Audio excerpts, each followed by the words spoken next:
everybody, welcome. It is Saturday afternoon, it is 1 p.m.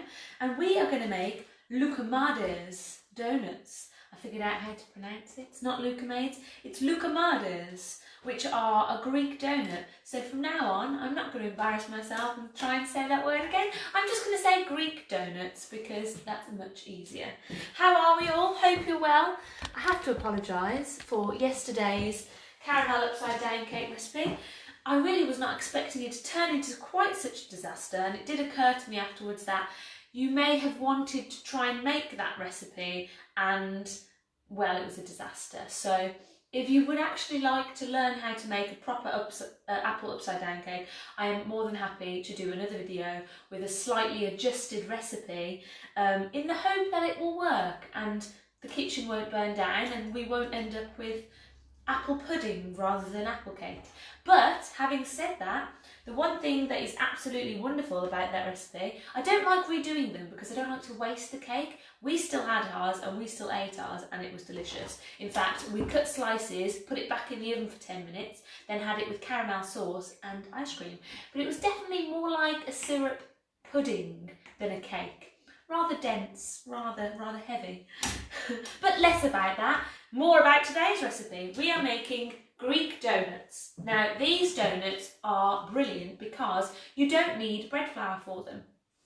I'm sure you will all know about the weird shortage of flour there is in the country at the moment. Not too sure why, definitely a side effect of the coronavirus lockdown situation, but there is a definite shortage of bread flour. I have been delivered lots of bread flour by my lovely family and friends, so I've got loads of bread flour, but you might not. So I found us a recipe that does not require bread flour. Now these donuts are kind of like more like a little dough dumpling, like a donut dumpling, and traditionally they are served with a honey and lemon and kind of rose water syrup. However, they are a donut, so you can fill them, you can glaze them, you can roll them in sugar and have them fresh and warm straight out the pan. So they're a perfect no bread flour donut recipe. Your average donut is normally a simple bread dough, an enriched bread dough that we rest, shape into donuts, rest again, very similar to how we made our normal bread, our focaccia bread and other bread recipes. However, this only needs one resting period. We are going to put all our ingredients together, prepare our dough batter, our donut batter, then we are going to leave it to rest for 1 to 1.5 hours. Then they'll be ready to cook. That's it, that's all it is. And you will be very surprised by this bread dough because unlike any other bread dough, well, it's not even really a dough, it's more of a paste. It makes a really weird, sloppy paste, which we then spoon into our pan, not unlike churros, if you've ever seen how churros are made, but they come out like delicious little donuts. So let's give it a whirl. I'm sticking with you, you're sticking with me, and we are going to have no problems today. I have been assured by the gods of baking that we will have no disasters today. My fireman friend is in the shops, so I've been told explicitly not to set fire to the kitchen while he's away, and I'm going to stick to that. I am. Right, so let's get our ingredients ready. We need plain flour. We also need dried active yeast or easy bake yeast. We need cinnamon. We need a little bit of sugar, any kind of sugar, a little teaspoon of sugar. It's not on the recipe, but just a little teaspoon of sugar. And then we need water. Now your water, like every other bread recipe we've done, needs to be slightly lukewarm. Not hot, not cold, just tepid. The terrible word that is tepid just means tepid. I mean, what other synonyms can I give it? Right, so let's get started. We've got our bowl. I'm using a glass bowl today because I'd like to be able to see when the mixture rises after we've rested it. And with our lovely glass bowl, we will be able to see all those lovely bubbles being created in our dough paste. So here we go. First thing I need to do, because I'm using dried active yeast, is activate our yeast.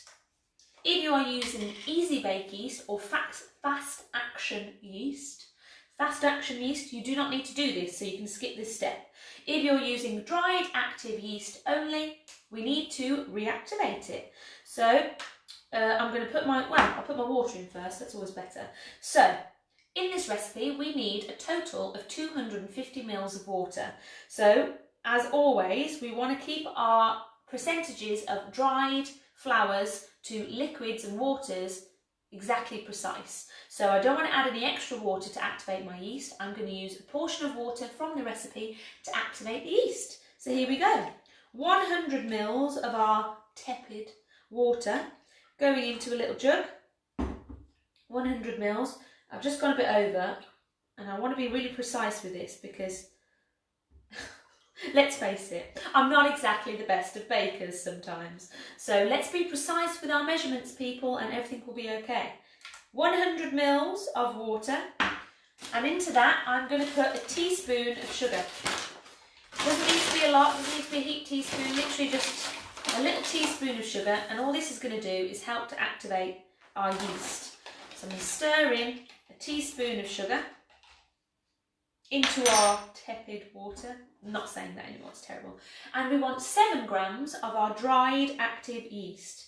As I said before, if you're using fast action or easy bake yeast, skip this step because your yeast does not need reactivating in water. 7 grams of my dried active yeast is going into that slightly warm water and sugar mix. I'm going to give that a bit of a stir around and leave it to bloom. That is what it's called when our yeast froths up. It's called blooming, and it literally does bloom. Right, now on to the rest. If you are using easy bake yeast or fast action yeast, this is when we want to add it. We want to add our easy bake yeast. You can get it in sachet form straight into our flour. So that's what we're going to do. Now, if you've just joined us, we are preparing our donut batter. Normal donuts, any usual donut recipe is very similar to a bread recipe in its processes. We make our dough, we rest it for an hour, then we shape it into our donuts, rest it for another half an hour to an hour, then we fry it. But this is great because we get to miss one of those steps. We prepare our batter, much more like a batter than our dough. Then we rest it for an hour, hour and a half. Then we cook it, and that's it. It's not as hard, not as tricky, and doesn't require bread flour. So we are going to put 250 grams of plain flour into our bowl. Now, you want to use quite a big bowl because this mixture, however mediocre it looks when we first put it together, is going to grow like you would not believe. It's going to at least double in size. So you want to be making your batter in a bowl which will leave room for your dough to rise. Right, 250 grams of plain flour. 250 grams of my all-purpose or plain flour going into our bowl. And I've just realised that I haven't bothered to bring my video up. That caramel apple video is going to just haunt me for the rest of my life. But it was fun, people enjoyed it, and that's what it's all about. Right, see if I can get my video up just to make sure that everyone's following and give you enough time to catch up if you need to catch up. So here we are, lovely. Right, we are blooming our not our fast action, we are blooming our dried active yeast, getting that activated, and we've just put 250 grams of plain flour into our bowl. Now into that we are going to add half a teaspoon of cinnamon. Now these are a Greek kind of dumpling donut, and they're traditionally served with like a syrup of, kind of like the same syrup that you have with baklava, that kind of syrupy orange blossom kind of honey taste. So we want to add a little bit of that spice and a little bit of that flavour into our donuts themselves. So I've put into there half a teaspoon of cinnamon. I'm just going to mix that up so that it incorporates with the flour. Have an aromatic kind of donut. Now the other thing that we are going to add to our mixture is a little bit of honey. And we are going to add that to our water. So I've got a big jug here of nice lukewarmish water, not too cold, not too hot, and I'm going to measure out our tablespoon of honey and the remaining water that we need for the recipe. So 1 tablespoon of honey is going into our jug. That honey is getting old. It's only, I had about a week. Get through a lot of honey in this house. So 1 tablespoon of honey. If you're measuring, that's about 20 grams by my scales. 1 tablespoon of honey. Now, if you're using dried active yeast like me, we've already used 100 mils or 100 grams of our water. So we only need another 150 for our donuts. So that's all I'm going to put in here is 150 grams or mils of water. 100, and be very careful here that you don't go over. I want to make sure that it's just 150. If you are using your fast action yeast and you haven't had to activate your yeast, you need the full 250 grams / mils. So 150 mils of water. Just like that. Now I'm going to give it a mix so that the honey that is now stuck to the bottom of the jug kind of incorporates with that liquid. It's just going to make it easier for us to mix it into our flour in a moment. Great, let's have a little pause and a little recap, make sure everyone's doing all right. So we've got our plain flour and our ½ teaspoon of cinnamon in here, 250 grams of plain flour. We have our 7 grams of dried active yeast reactivating in 100 mils of water and a pinch of sugar. We then have the rest of our water, 150 mils of water, mixed in with our tablespoon of honey. And that's all we need. So here we go. I'm just going to mix it all together and that's literally it. I'm going to pour in. If you are using fast action yeast, easy bake yeast, pop your sachet of easy bake fast action yeast into your flour now and then pour in your water and your honey. And that goes in there. I'm going to be plopping in my activated yeast, which is bloomed up lovely, into there. Make sure that we don't miss out on any of that yeast water because we need the yeast to bubble up our donut batter. Fabulous! Right, and we just mix it all together. Now, do not panic if this seems like the most sticky, slushy paste of a dough you have ever made, because if it's slushy and sticky and very paste-like, you're doing exactly the right thing, because that is just what it should be like. But we do need to give it a really good mix because we don't want to have any lumps of flour. Spin the bowl. Whoa, that was crazy. We don't want to have any lumps of flour in there. We don't want to have any lumps that haven't been mixed into the water and the rest of the ingredients. So give it a really good mix, get them muscles working, breaking a sweat, mix up our batter. Just like that. And we're done. That's it. That's all we need to do. Now this needs to be wrapped in cling film, or the best thing to use, I'm not going to put it on my head because I've just cleaned it and we don't want to get head germs into our bowl, is a fabulous shower cap, a unicorn shower cap. We're going to pop this in a nice warm place to rest for about an hour and a half. Once it has rested, we will be taking it and frying it in little dumplings, and that is the entire recipe done. So there we go. Our loukoumades batter is ready to rest. Let's pop the unicorn on there.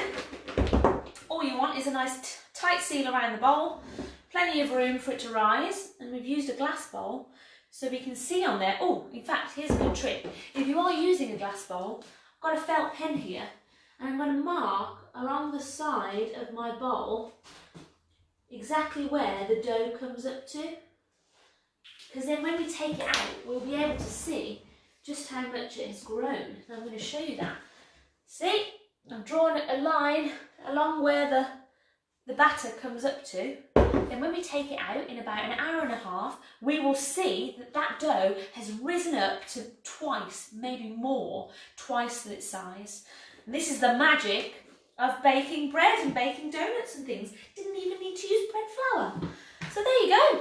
Let's pop this somewhere nice and warm. I'm going to pop mine in the cupboard under the stairs, also known as the Monica cupboard. That's where all the mess lives. So in it goes into a nice warm cupboard, and I will see you at about, what should we say, meet back up at about 2:30. Check on our dough, get it boiling. The only other thing that you will need, once our dough is well rested, is a pan that you can put some oil into. Now I will show you the oil that I am using. I am just going to be using some sunflower oil. You can use vegetable oil, but you need something like a frying oil. You can use dry fry oil, works really well as well. I'm using sunflower oil, and I'm going to be using a pan, a small pan like this. The reason for that is we need quite a deep amount of oil to fry our donuts in. Now if you use a big pan, like a big kind of heavy pan like this, then you're going to need a heck of a lot of oil to get that depth. I don't want to use all that oil because it can be quite wasteful. You can't do much with that oil afterwards. So I'm going to use a pan kind of this size. We're going to be filling it just over halfway, and that's going to be a good depth of oil to fry our donuts in. We won't be able to fry loads, so if you've got loads of oil and you don't mind, use a big pan because you can put loads of donuts in at a time. We're going to be frying about two to four donuts at a time, depending on the size, in our little pan. So that's what you need. Pan like this. We're going to be filling it just over halfway with oil, and we're going to be getting that warmed up once we come back again. So if you want to get a little head start with things, feel free to get your pan half filled with oil, and just before we meet back up again at about 2:30, get your pan on to heat up. That oil needs to get nice and hot. If you have a thermometer, then whip out your thermometer because we will use it. If you don't worry, I should tell you the kind of things that you're looking for from your oil. And that's it. I will see you again at 2:30. Go on, have a cup of tea, have a chill out. Feel free to send me a message or two if you like, why not? Enjoy the rest of your Saturday, and I will see you in an hour and 15 minutes. Bye everybody!